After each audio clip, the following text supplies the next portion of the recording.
मुंबई के आजाद पार्क में मोदी ने आखिरी रैली में दिखाई पूरी ताकत। आजाद मैदान में मोदी को सुनने के लिए उमड़ा लाखों का जनसैलाब। मोदी की रैली में खचाखच भीड़, उद्धव ठाकरे की रैली में मैदान खाली, उड़े महाविकास अघाड़ी के होश।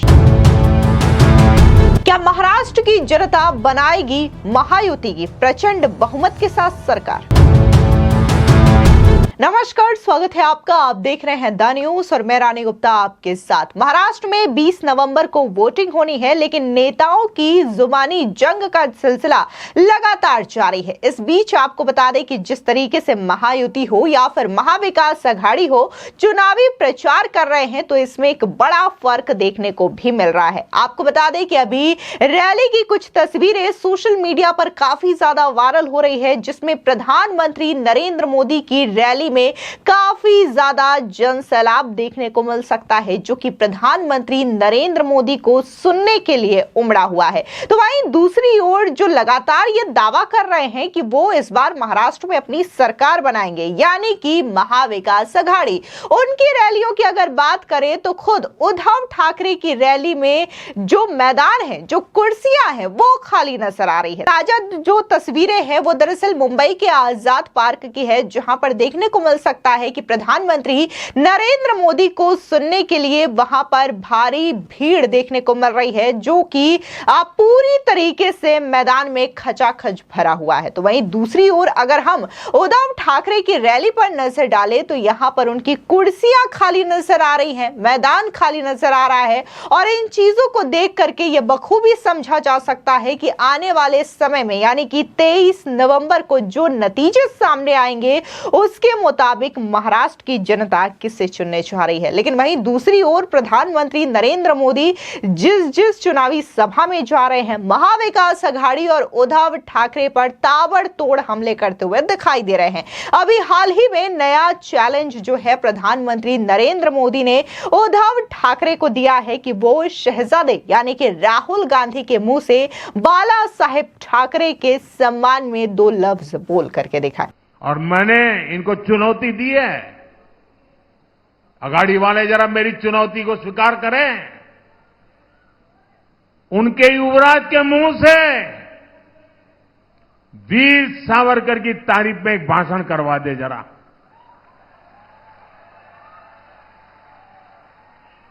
मैं अघाड़ी के साथियों को कहता हूं, अगर उनमें दम हो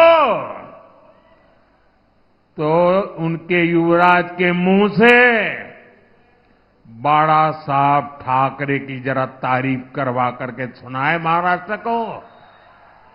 दरअसल आपको बता दें कि जिस तरीके से प्रधानमंत्री नरेंद्र मोदी की चुनावी सभाओं या फिर रैली की जो तस्वीरें सामने आ रही है, वो सिर्फ एक जगह की नहीं है जहां पर पूरा का पूरा मैदान खचाखच भरा हो। चाहे फिर वो आजाद पार्क हो, शिवाजी पार्क हो, पनवेल हो, छत्रपति संभाजी नगर हो, ये तमाम ऐसी जगह है जहां पर प्रधानमंत्री नरेंद्र मोदी की रैली में भारी जनसैलाब देखने को मिल सकता है। इससे पहले आपको याद दिला दें कि एक तस्वीर सामने आई थी झारखंड से, जहां पर देखा जा सकता था कि प्रधानमंत्री मोदी जो है वो चुनावी सभा करने के लिए जा रहे थे और वो मैदान तो पूरी तरीके से भरा ही हुआ था जनता से। वहां पर लाखों लोग प्रधानमंत्री मोदी को सुनने के लिए आए थे, लेकिन वहां की जो सड़कों की तस्वीर है वो भी सामने आई थी और उसमें साफ तौर से देखा जा सकता था कि कैसे पूरा का पूरा जनता का हुजूम जो है उन सड़कों पर भरा पड़ा था। वो जो सड़क है पूरी की पूरी आम जनता से पटी पड़ी थी, जो कि प्रधानमंत्री नरेंद्र मोदी को सुनने के लिए उमड़ी थी। सेम यही जो सिचुएशन है वो महाराष्ट्र में भी देखने को मिल रही है। और जो उद्धव ठाकरे, जो राहुल गांधी ये दावा करते हैं कि महाराष्ट्र में महाविकास अघाड़ी की आंधी चल रही है, उनके दावे यहां पर पूरी तरीके से ध्वस्त हो रहे हैं, जो कि ये तस्वीरें बयां कर रही हैं। आपको बता दें कि इस बीच प्रधानमंत्री नरेंद्र मोदी अपनी चुनावी सभाओं में उद्धव ठाकरे, राहुल गांधी पर ताबड़तोड़ निशाने साध रहे हैं। हाल ही में प्रधानमंत्री नरेंद्र मोदी ने एक बार फिर से उद्धव ठाकरे और राहुल गांधी पर ताबड़तोड़ हमले किए और राहुल गांधी के लिए युवराज शब्द का इस्तेमाल करते हुए प्रधानमंत्री मोदी ने कहा, मैंने इनको चुनौती दी है, अघाड़ी वाले जरा मेरी चुनौती को स्वीकार करें। उनके युवराज के मुंह से वीर सावरकर की तारीफ में एक भाषण करवा दे जरा। मैं अघाड़ी के साथियों को कहता हूं कि अगर उनमें दम हो तो उनके युवराज के मुंह से बाला साहेब ठाकरे की जरा सी तारीफ करके सुनवाए महाराष्ट्र को। साथियों, कांग्रेस एक ऐसी पार्टी है जिनके पास न नीति है, न नियत है और नैतिकता का नामो निशान तक नहीं है। सुनिए प्रधानमंत्री मोदी का यह भाषण। साथियों, कांग्रेस और उसके जैसे दलों ने हमेशा महाराष्ट्र का अपमान किया है। ये धरती छत्रपति शिवाजी महाराज की धरती है, लेकिन कांग्रेस और उसके साथी अगर कसीदे पढ़ते हैं तो औरंगजेब की शान के कसीदे पढ़ते हैं। ये लोग वीर सावरकर को गाली देते हैं। बाला साहब ठाकरे जैसे ऐसे महाराष्ट्र के गौरव की सराहना करने में इनके मुंह पर ताला लग जाता है। और मैंने इनको चुनौती दी है, अघाड़ी वाले जरा मेरी चुनौती को स्वीकार करें। उनके युवराज के मुंह से वीर सावरकर की तारीफ में एक भाषण करवा दे जरा।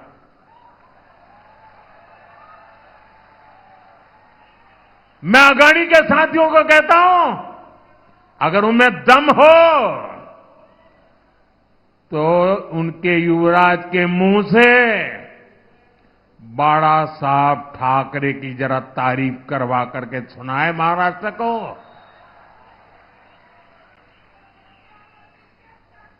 साथियों, कांग्रेस एक ऐसी पार्टी है जिसके पास न नीति है, न नियत है और नैतिकता का नामो निशान नहीं है।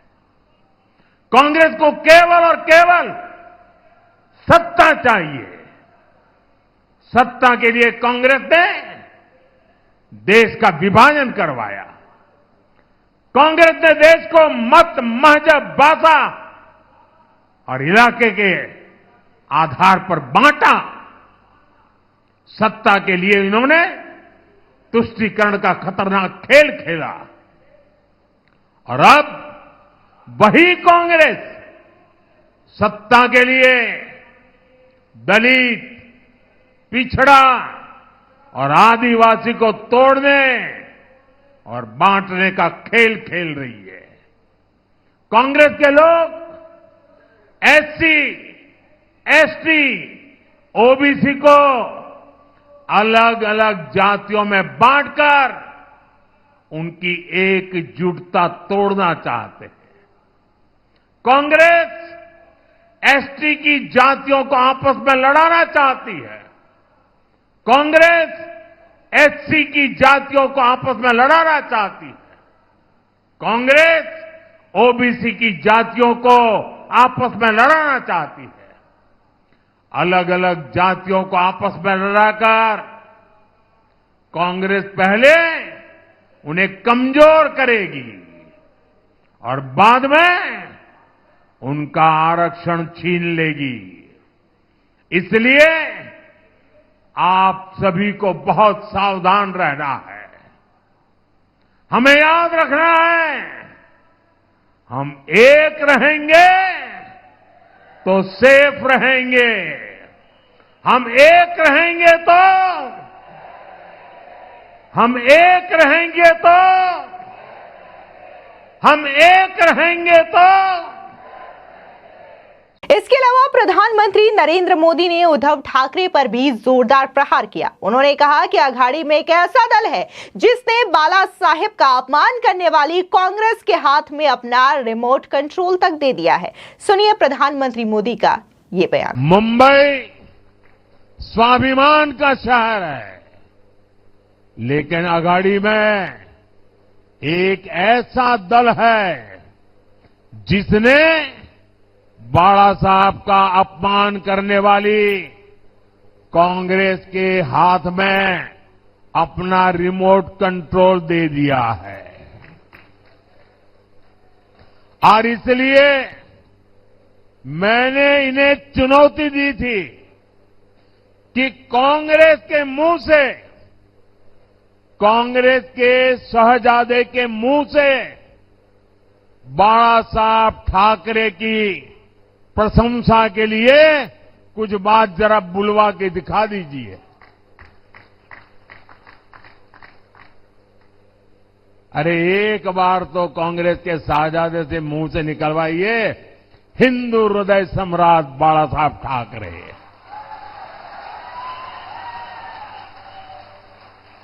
और जिस दिन आप इतना करवा लोगे ना, आपको सचमुच में अच्छी नींद आएगी, कभी अस्पताल नहीं जाना पड़ेगा। बाला साहब के आशीर्वाद मिलेंगे। आज तक ये लोग कांग्रेस से, कांग्रेस के शाहजादे से बाला साहब ठाकरे की प्रशंसा नहीं करवा पाए हैं।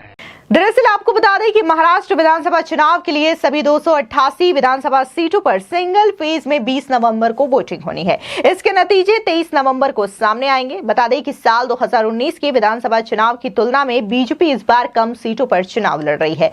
बीजेपी ने पिछली बार 164 सीटों पर अपने प्रत्याशी उतारे थे। इस बार 16 उम्मीदवार कम उतरे हैं। बीजेपी ने 148, शिंदे गुट ने 80, अजीत गुट ने 53 उम्मीदवार उतारे हैं। आपको बता दें कि शिवसेना और एनसीपी में बंटवारे के बाद यह पहला विधानसभा चुनाव हो रहा है। पिछले चुनावों की अगर बात करें तो वहां पर शिवसेना और बीजेपी साथ मिलकर के चुनाव लड़ी थी और देखने को मिला था कि कैसे बीजेपी सबसे बड़ी पार्टी बनकर के महाराष्ट्र में उभरी थी। 5 साल 3 मुख्यमंत्री और 3 अलग अलग सरकारें महाराष्ट्र ने देखी है। महाराष्ट्र में 2019 के विधानसभा चुनाव के बाद 5 साल सियासी उठापटक चलता रहा। अब फिर से विधानसभा चुनाव हो रहे हैं। देखना दिलचस्प होगा कि 20 नवंबर को जब वोटिंग होगी तो आखिर महाराष्ट्र की जनता किसकी सरकार बनाती है। फिलहाल इस पूरे मामले को लेकर के आपकी क्या राय है, हमारे कमेंट सेक्शन में जरूर बताएं। धन्यवाद।